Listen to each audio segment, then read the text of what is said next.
Yo, what's up, people? You ever noticed that lately you've been more interested in people's reactions to things like movies and TV shows than the actual movie?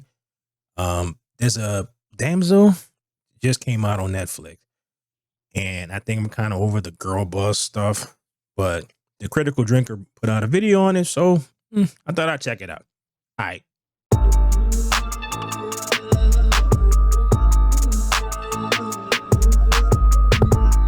Hey, you! Are you tired of traditional fantasy stories of heroism, bravery, and self-sacrifice, and good ultimately triumphing over evil? Are you sick of all those toxic white males presuming to rescue women from dangerous situations without even getting affirmative consent first? Do you long for a story that finally gives us a strong, empowered female lead who rescues herself and doesn't need a man for anything? Then congratulations, because not only have you apparently skipped over basically every movie, TV show and video game in the last 10 years, but you're almost certainly the target audience for Damsel, a Netflix fantasy movie starring everyone's favourite serial sobber, Millie Bobby Billie Jean King James Earl Jones Brown.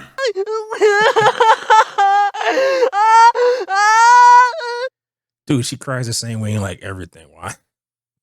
I don't think I've ever noticed that. And I've got to admit, when I first saw the poster for this movie, featuring a bored-looking Brown holding a sword that she probably struggled to even lift in the publicity shot, sporting the proud tagline, "This is not a fairy tale," I actually assumed it was some piece of AI-generated crap made by someone on Twitter for a laugh. A little bit of fun memeing on the trite and tediously predictable girl boss trope that's been crowbarred into almost every piece of media that we've seen for the past decades. But how wrong I was. This is real. This is an actual real movie that functioning adults worked on. Professional screenwriters came up with this script. A legit production company greenlit and worked on it. Netflix agreed to distribute it. Quality actors like Brown, Ray Winston, Angela Bassett, and Shagram Shuri. Okay. Can we do away with the random black person in the clearly European town thing? That would be very nice. Shogri Agadashu. Admiral Chainsmoker from Star Trek Beyond signed up to perform in it. And at long last, here I was at the end of this series of unfortunate events. A humble drinker, sitting down to, experience it. And truly, what an experience it was. Like, you know Willow on Disney Plus? You know how it was a terrible idea that never should have got made? You know how Disney were so embarrassed by it that they ended up deleting it from their servers and memory holing it into oblivion? Well, that's basically Damsel for you. I don't think— You know what sucks? Is George Lucas and a very good science fantasy writer actually wrote the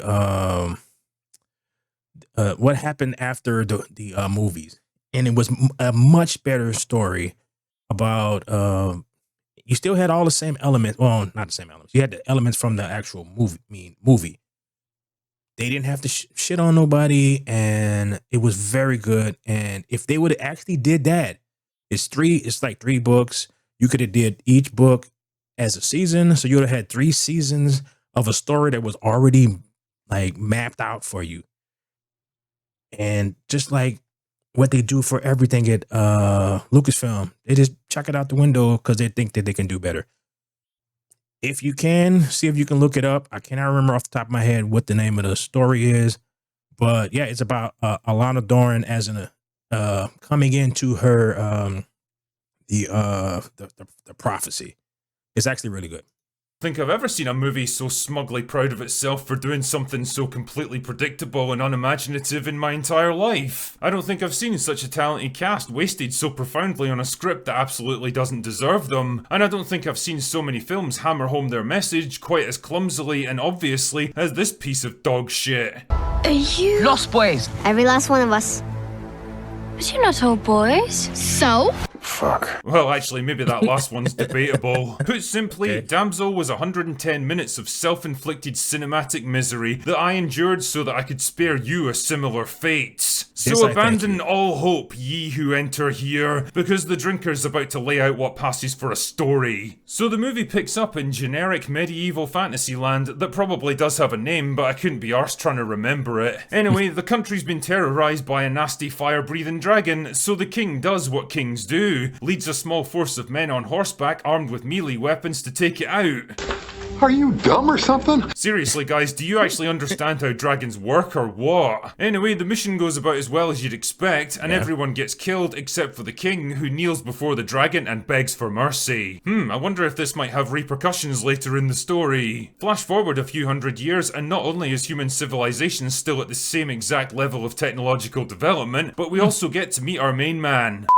Sorry, main woman. Elodie. Not Melody, mind you, because this is generic Fantasyland, and they're going for the classic approach of taking regular names and removing random letters to make entirely new ones. But Rinker, I hear you say. Get on with your plot summary so we can get this turd over with. No problem, inner monologue who keeps escaping into the real worlds. So Elodie is the daughter of a lord who presides over an impoverished town that seems to be located in the fucking North Pole by the looks of things. And instead of looking at diplomatic or economic solutions to their problems, she spends her days chopping firewood to help her people survive. Yeah, that's really gonna solve the problems of famine and bankruptcy. Nice one, Elodie. Anyway, things turn around abruptly when she's offered a marriage proposal from the queen of generic Fantasyland to marry her son Henry, and in return they'll get enough money and food to survive for the winter. Naturally, her parents think this is a good idea. Oh yeah. So they're buying your daughter and you okay with that?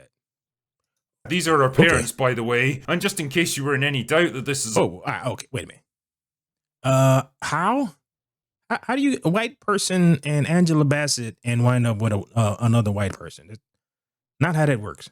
A modern fantasy film, you can always count on isolated medieval cultures in northern European climates to have the kind of metropolitan racial diversity that would make New York look like the Outer Hebrides. Elodie's not particularly keen on the idea though, because she's a strong independent girl boss who wants to live a life of travel and adventure and doesn't want some mean stinky man holding her back. You know, I always like it when characters living in a feudal, quasi-medieval society have the worldview and aspirations of 21st century gender studies graduates from Southern California. Really helps you get immersed in the world. Anyway, before you know it, Elodie is off to get married, and her sister goes along for the ride as well, so that the rest of the plot can happen later. And everything seems to be going fine at first. Elodie and Henry get along pretty well, and bond over the fact that they're both shallow modern archetypes trapped in a low-budget generic feminist fantasy movie that's almost certainly going to damage the careers of every single person involved. Meanwhile, strong, diverse female character wants to meet up with other strong female characters so they can discuss their shared hatred of men and ways that they can overthrow the patriarchy together. But strong female character isn't interested and tells her to fuck off. I wonder what she might be hiding. So the wedding ceremony goes ahead, and then Elodie's taken up into the mountains for an additional secret ceremony far away from any witnesses. Seems totally legit to me. But then Henry throws her off a bridge in the first genuinely entertaining scene in the entire film. See, it turns out that the dragon made a pact with toxic white male king from the intro after he murdered all of her baby dragons totally unprovoked, and every few decades the royal family has to sacrifice 3 of their daughters to honour the agreement. But instead what they actually do is marry girls into the family, mix their blood in the wedding ceremony to fool the dragon into thinking they're from the royal bloodline, and sacrifice them instead. What the fuck? Alright, I understand this is a medieval time period, but wouldn't people notice that after a while? Because, alright, so, okay. Alright. So you're telling me that mixing blood through a tiny cut on the hand is enough to alter a person's entire profile and fool a centuries-old dragon into believing that they're from a whole different bloodline? Or that nobody ever found it slightly unusual that young women married into the royal family all mysteriously disappear at regular intervals? Fuck off, film. Anyway, so Elodie's scheduled to be a happy meal for the dragon, but naturally she manages to get away even though the dragon sets her leg on fire. But that's okay because then some magical bullshit slugs show up and fix everything, and the dragon gets so pissed off that it sets the entire sky on fire because, yeah, sure, that's a thing you can do apparently. So then strong female character kidnaps Elodie's sister to sacrifice to the dragon instead. See, I told you she'd be relevant to the plot later. But then okay, they got script writers and they got people who read these things. That makes like zero. No. Okay. All right, continue. Elodie distracts the dragon and saves her life, and then fights and defeats it even when a squadron of trained knights in full battle armor couldn't do it because they weren't strong female characters. bullshit! But because the dragon itself is female, that means that everything it did up to this point is entirely morally justifiable, including roasting and eating dozens of innocent young women. Fuck off, film. So then Elodie and strong female dragon join forces to torch the castle and murder hundreds of innocent civilians together, and then they meet up with her sister and strong diverse female character and head home triumphant to take down the patriarchy together. And that's it. That's the plot for generic female empowerment story number 4271. Oh yes, that's shite.